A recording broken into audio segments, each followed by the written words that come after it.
Bonjour à tous, aujourd'hui nous allons voir la recette de la pâte sucrée ultra gourmande à la poudre de noisette et vous verrez, elle va super bien travailler. C'est parti! Pour cette recette, vous aurez besoin de 180 g de sucre glace, 35 g de poudre de noisette ou de poudre d'amande, 350 g de farine, 2 œufs et 140 g de beurre mou, presque fondu. Donc nous allons commencer par mélanger le beurre très mou.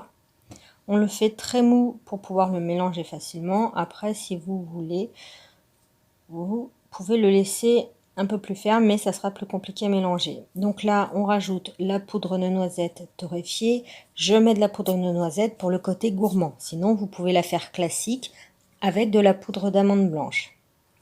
Donc, à l'aide d'une maryse, on va bien mélanger le beurre, écraser les morceaux qui restent.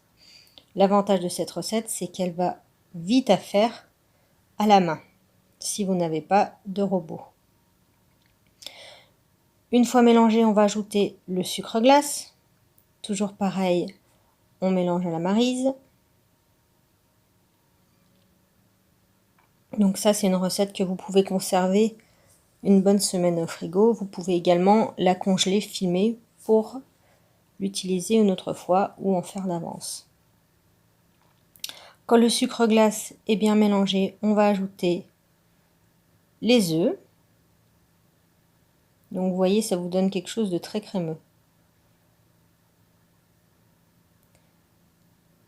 On mélange les œufs. Donc là, c'est un peu plus difficile. Ça glisse un peu, mais vous allez voir, ça va très vite tout seul. Une fois les œufs mélangés, ensuite, on va venir ajouter la farine.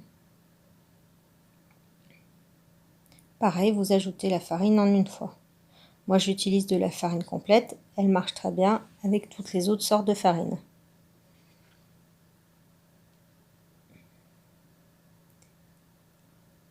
Et là, on mélange jusqu'à obtenir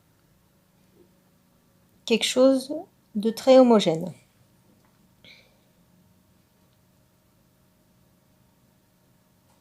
Donc la pâte se fait la veille, vous ne pourrez pas l'utiliser le jour même, il faut la laisser reposer lorsqu'elle est refroidie, plusieurs heures au frigo. Là, on va venir débarrasser la pâte dans un film une fois qu'elle est entièrement mélangée. On filme au contact et on la réserve donc au frigo plusieurs heures. Dès qu'elle est bien prise, bien ferme, là vous pourrez l'utiliser. Vous pouvez la malaxer un peu avant de l'utiliser. Vous allez voir, après, elle va s'étaler toute seule.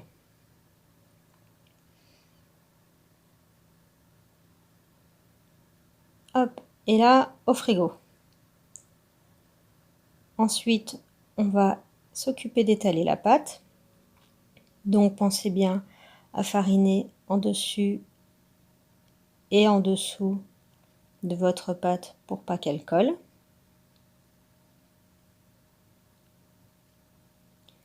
Une fois qu'elle a la longueur, la grandeur voulue, on va venir piquer la pâte. Le but est de ne pas faire de trous dans la pâte, sinon votre appareil va couler à travers la tarte une fois que celle-ci sera cuite. Les trous, contrairement à ce que beaucoup de gens pensent, on les met du côté du moule. Cela va servir à empêcher que votre fond de tarte gonfle. L'air va se déplacer de petit trou en petit trou et c'est ce qui empêche la pâte à tarte de gonfler.